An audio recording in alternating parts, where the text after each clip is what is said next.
There is a ranch surrounded by mysteries, shrouded in enigmas. Skinwalker Ranch. You've heard the name, you may have even seen the show, read the articles, heard about the paranormal experiences, the UFOs, the sightings, the encounters. Well, did you know that I have a friend who spent some time on the edge of Skinwalker Ranch, and he's made a new movie about that, a documentary called The Shape of Shadows. He's a specialist in the paranormal, and he's a drop-dead Jesus freak. He loves the Lord Jesus Christ and wants to point everybody toward the only source of truth in this world, the gospel. And we're going to talk a little bit about his experiences there, what he saw, and I think this is going to blow your mind. Here he is, the host of the enormously popular podcast, The Confessionals, Tony Merkel. Well, how do you think that conversation went? Do you think it went well?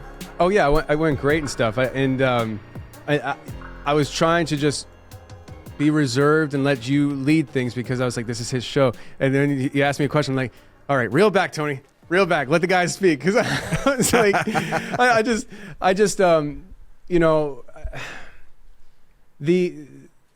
was saying a lot of things that I was just like, yeah, that lines up with the idea of what we read about in Scripture, you know? Even like he was talking, I wish we would have maybe got into it more, because I don't understand it totally as far as what he was talking about, but the idea that the chromosomes, you know, like only having instead of two but one, it was like. I don't know. I'd have to, I guess, look into it more and really think about it. But to me, that seems like something that was created supernaturally, you know. And I just I wonder, and I think about things like, how did the Nephilim survive the flood, you know, and how did they keep popping up and all this stuff, and I start thinking about all this other things that we're talking about and what's coming out today. I'm like, is there an interdimensional aspect that these things were able to access back then to survive such a flood? I don't know. And are the sons of God, by the way, are the sons of God actual physical entities that could perpetuate this after the flood? Could there be a reintroduction, or could it be that this gene, certain types of iniquity activate this gene to reintroduce it into society after the flood? Mm-hmm. That's an interesting way to look at it. Let me ask you one question real quick. This is something that I've been thinking about, and I don't know if there's something I'm missing, but when it comes to the fallen angels and procreating with women, is it possible that there's another piece of that where... Because here's one thing that people will say, I guess almost in rebuttal. It's like, well, how could a human woman give birth to a giant baby? Like, that thing would be huge, it'd kill her. And maybe it did kill a lot of the women, right? Mm-hmm. But is it possible, since we know that angels do transform their bodies, you know, like to look identical to humans? You know, we were warned about that in the Bible. Is it possible that they could have transformed their bodies into females and had human men having sex with them so they could bear the babies? I mean, if we're talking about supernatural things happening already, is that something that could be on the table, just never written down? It's just something I think about sometimes. Yeah, that's interesting. You know, the Bible doesn't mention that, and it seems that the female womb is unique to the human race in the sense that even God himself had to utilize that in order to bring about the birth of his own son. So there's something interesting about that, certainly. Now, when we're dealing with the birth of giants, and people say, wouldn't that have killed the woman? No, because when you're dealing with these supernatural entities being born, we have giants, human giants that aren't Nephilim, that have grown to, you probably know, Tony, 15 feet that we've seen that aren't Nephilim. These are people whose pituitary gland worked in overdrive. Yeah. It's just that the human frame wasn't able to sustain it, so they're kind of, most of the time, not all the time, clunky, and they don't function, not a lot of hand-eye coordination, that kind of thing, because they're dealing with these huge limbs and everything, that they just took off and they kept growing until the day that they died because of their pituitary gland. So could it be that these Nephilim were born supernatural entities whose different elements, like the pituitary gland, grows, but without the negative impact? They're able to be proportioned in a sense, so that they're born as a normal-sized child, but they just grow like no other human grew. Yeah, that's very, it makes a lot of sense. Yeah.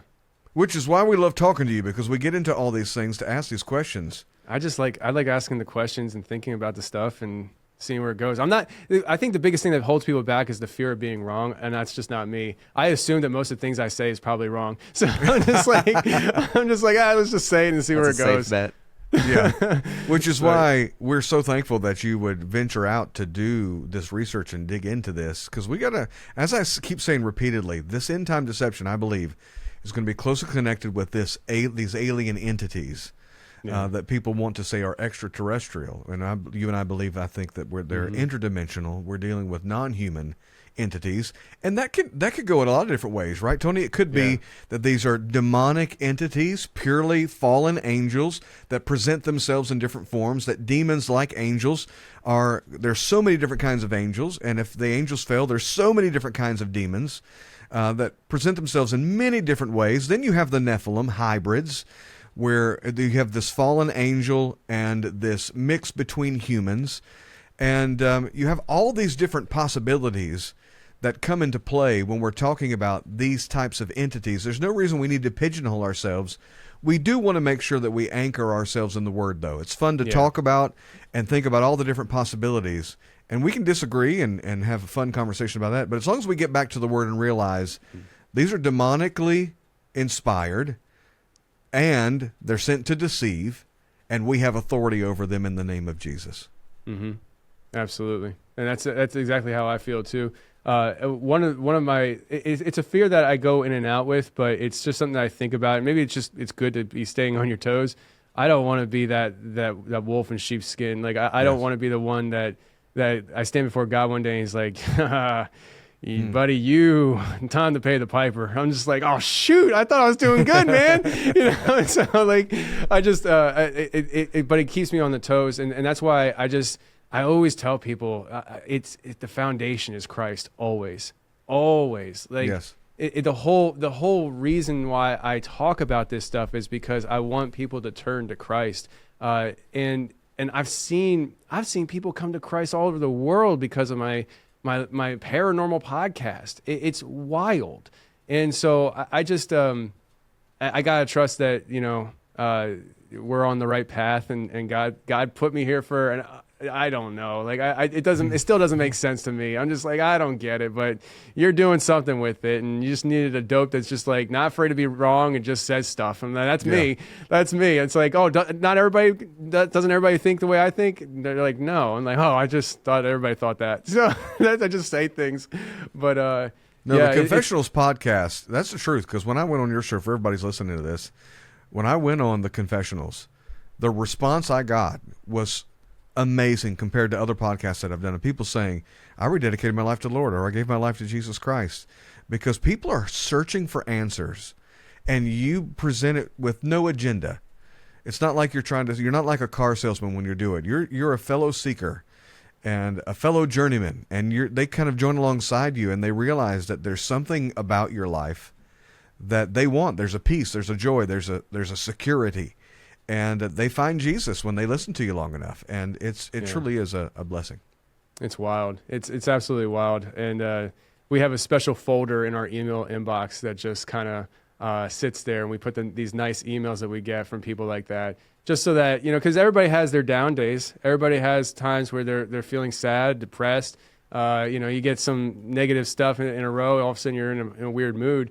It's nice to be able to go back to that folder and just kind of read those emails like, yep, this is why I'm doing this. God has me here for a reason. And this is blown up to the point that you're now doing a movie. I mean, if you could bring up the website here, you're doing a movie called The Shape of Shadows.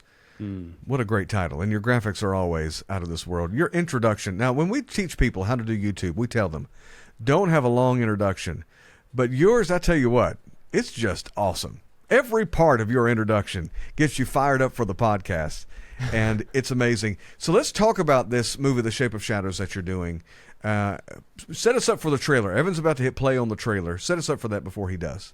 Yeah, so what The Shape of Shadows is a team that I formed. We go out to locations from my podcast, The Confessionals. So we have people on the show who share their wild experiences with the paranormal, the supernatural realm. And sometimes those experiences are really out of this world amazing. And it's also a location that we can get to. And so we'll go out there and we'll spend a week documenting our experiences at these locations. And we just put ourselves in the environment and see what happens. We let the environment, a known environment that has supernatural activity, we let that environment kind of just unfold around us, and we're there to see what happens and experience it. And our first film, I thought was just going to be a YouTube vlog video that I put together with guys. That turned into our first actual documentary. I had no idea what we were doing, and people really liked it. It was called Expedition Dogman, where we went to the Daniel Boone National Forest in Kentucky to hunt this werewolf dogman creature that roams those woods, that somebody came on my show to tell his very intimate, almost deadly encounter with this thing. And so we did that, and then their second film is The Shape of Shadows, and we've filmed a lot more since that haven't been released, but this is our second release, The Shape of Shadows. And we went out to Space Wolf Research in Utah, which literally borders Skinwalker Ranch, which everybody is hearing about and stuff in these TV shows. And we spent a week on Space Wolf Research doing our investigations, and we caught a lot of stuff on video. A lot of things have happened since we've been gone, and so it's been a wild journey going out there. I think we'll be going back again, but that's what people are about to see. Well, let's take a look at it right here, The Shape of Shadows. My grandfather, too, he would tell the same story. In that same area, there was a horse, like a horseman, so there definitely is that creature out there. So they say these things can turn into wolves, they turn into different creatures, cougars, whatever's available. My name is Tony Merkel, host of the Confessionals podcast. I've interviewed over 500 witnesses to the strange and unexplained. Last year, I assembled a team of like-minded guys to come with me on a quest to document and even possibly experience some of these mysterious phenomena for ourselves. We started getting lights out here over the ridge. Here they come again. Here they come again. Yeah. That gray container was right here. Correct. Look left, look left. Yeah. Up there? They'll come from the west. No, in the sky. So it's old news. It's old news, yeah. This kind of stuff is connected in some way. What if those guys, whoever was, that was a decoy? God created everything, including these UFOs, including all this phenomena. God created it all. What did you uncover when you were there that you were shocked? So everybody knows that area has lots of UFO activity. I didn't expect to uncover anything because I was just like, we just see what happens.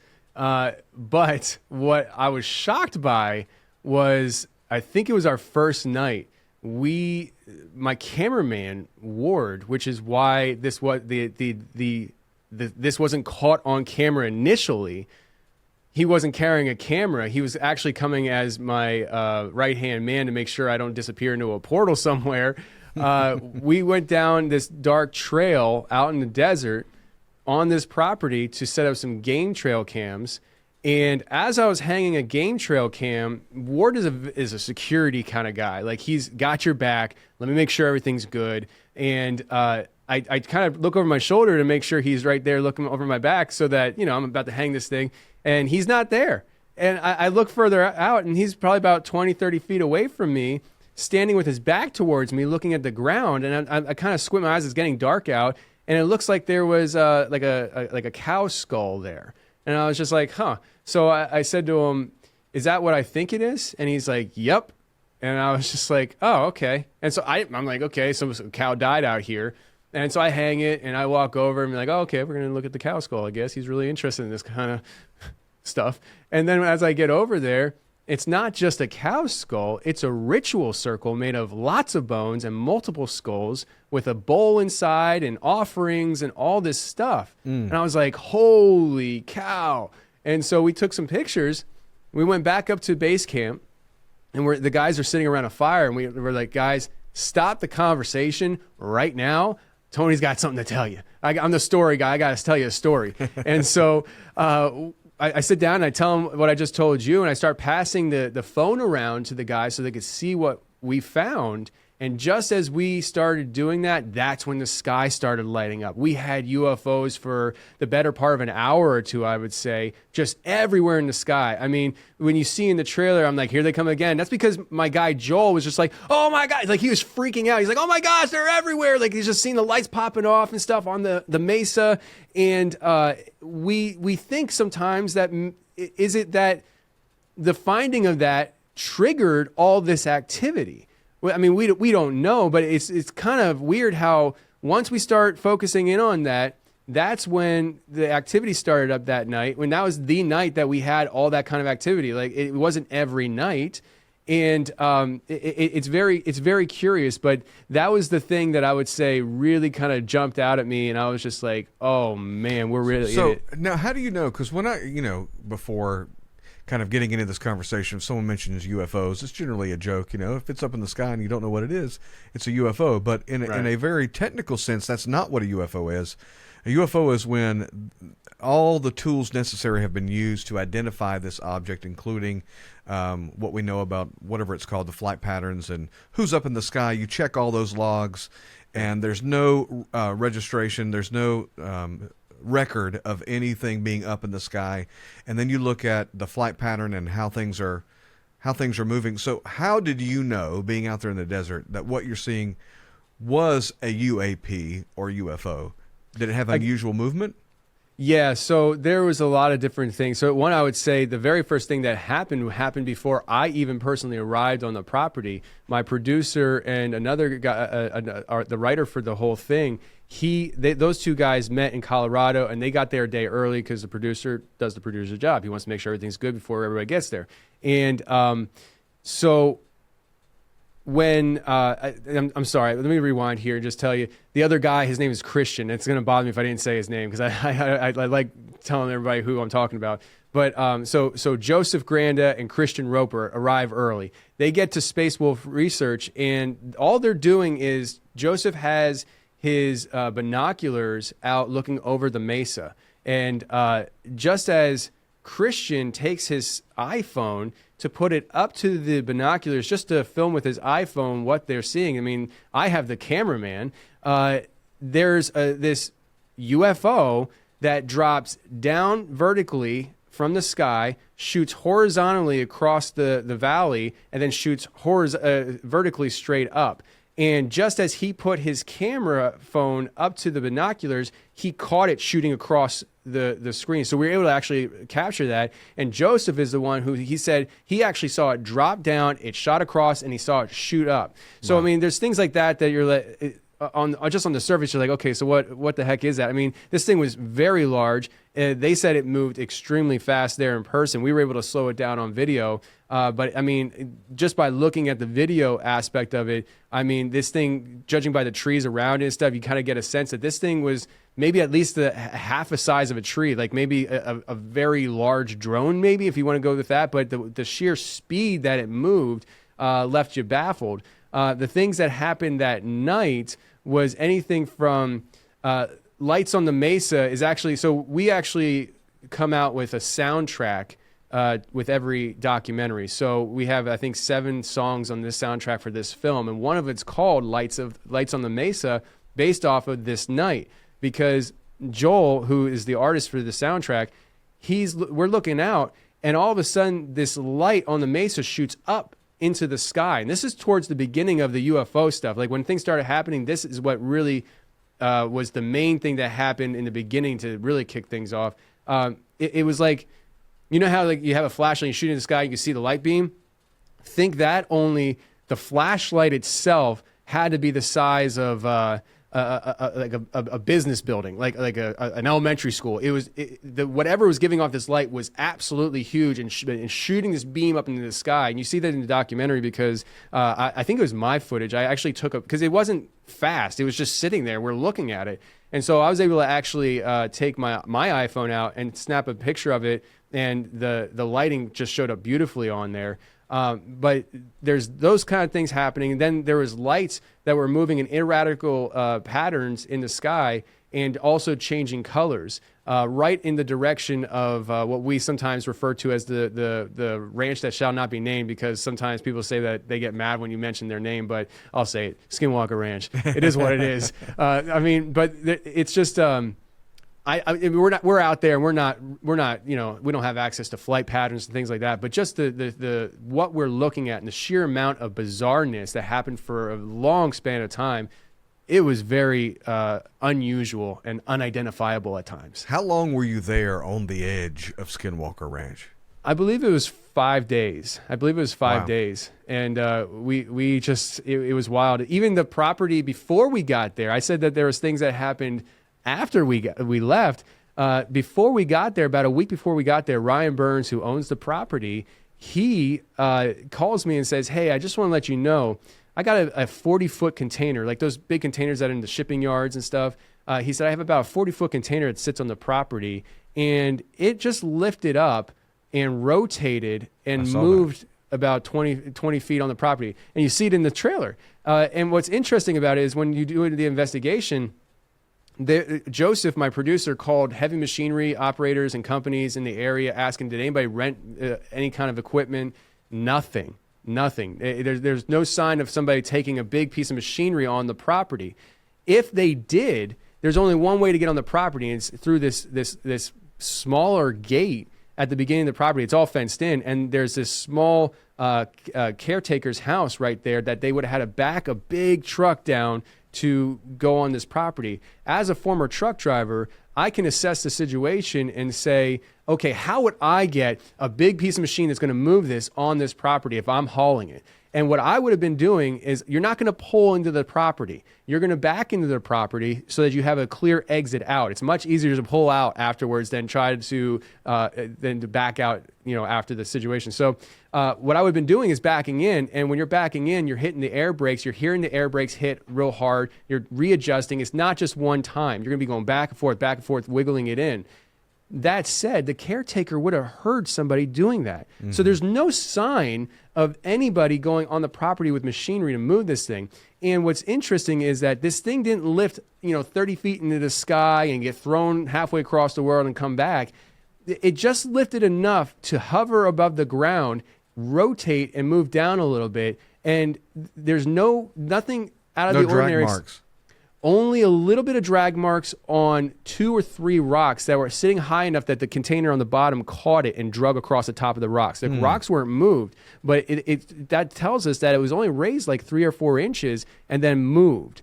And what's interesting about that is the property, while we were there, we didn't expect this, but there was a guy who came out who was actually measuring the magnetic field inside the ground, and he said there's a lot of anomalies in this area. And so when we're talking about the container that we're standing right there and looking at stuff, he said the magnetic anomalies in this area very much could be the explanation as to why that thing lifted up and moved. That's paranormal, supernatural in itself. It is wild what's going on under the ground there. So I'll tell you this. So I told you that was the week before we get out there. The week after we leave, Ryan is telling me how, maybe not the week after, but after we leave, Ryan is telling me how the ground is splitting open there.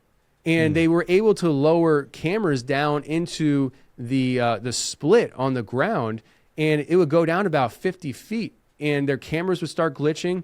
They would pull it out. He said that the ground would open up, say overnight. You go out there, it's like, hey, this large crack in the ground wasn't here yesterday. The next day you go out, the ground's closed, and it's like it was never there. And so there's a lot of bizarre things happening in that area. And the whole point of the film is to show people that this is a phenomenon that happens in this area that's been happening for a very long time. So we had Johnny and Bo show us around a lot that week. They're 2 different people who are Native Americans that live on the reservation. And we got their perspective on a lot of things. And they were sharing how this is something that their people have been dealing with for centuries. And they both confirmed that when we found that ritual circle, we showed them the ritual circle independently on their own. And both of them came back and said, this is a Skinwalker ritual circle. And so these beings, these people who are involved in this black magic of physically transforming their body into beasts is happening on this property that we were researching.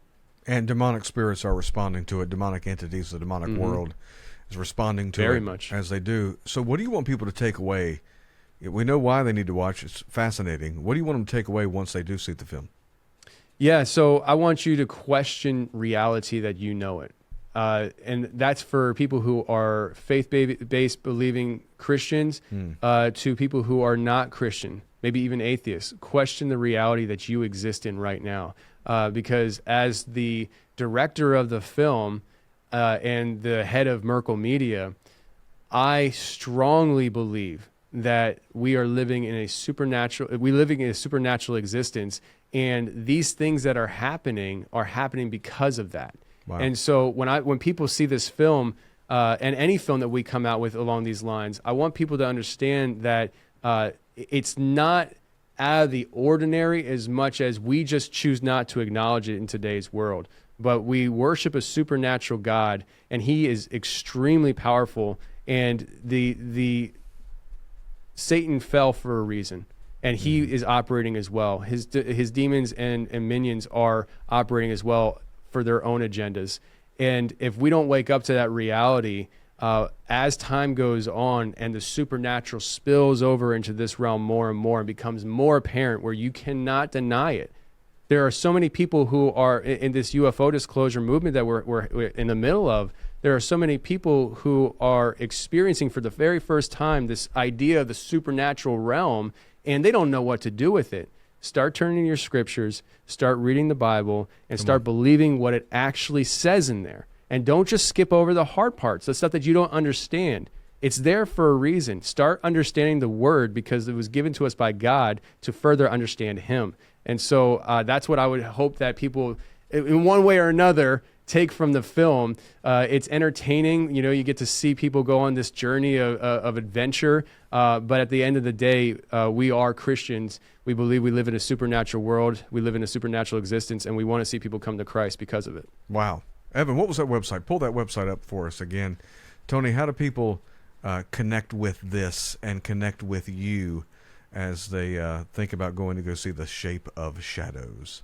Yeah, theshapeofshadows.com is where it will be available on demand. It is not right now. We just did a live premiere to my audience. I host the Confessionals podcast where I sit down and I talk with people about their paranormal experiences. People all walks of life. It's not just Christians. And we have that show, but then we have theshapeofshadows.com, and people can check it out there.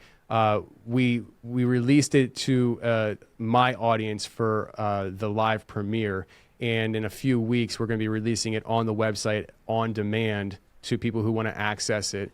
And eventually, once we do that for a little while, we're going to then release it to Amazon, Tubi, and Apple. But there's an order and a reason why we're doing it the way we're doing it. We're trying to experiment as to how the best way to get a return on our investment, because we invested thousands of dollars into these projects, and we're trying to just kind of experiment on how we release these things. So in the future, it may not be the same way, but right now, that's how we're doing it. It's going to be on demand on our website for a while, and then we'll release it on Amazon, Tubi, Apple, and all the other streaming services. Well, the link is in the description. We encourage everybody, go check it out. You're going to enjoy it.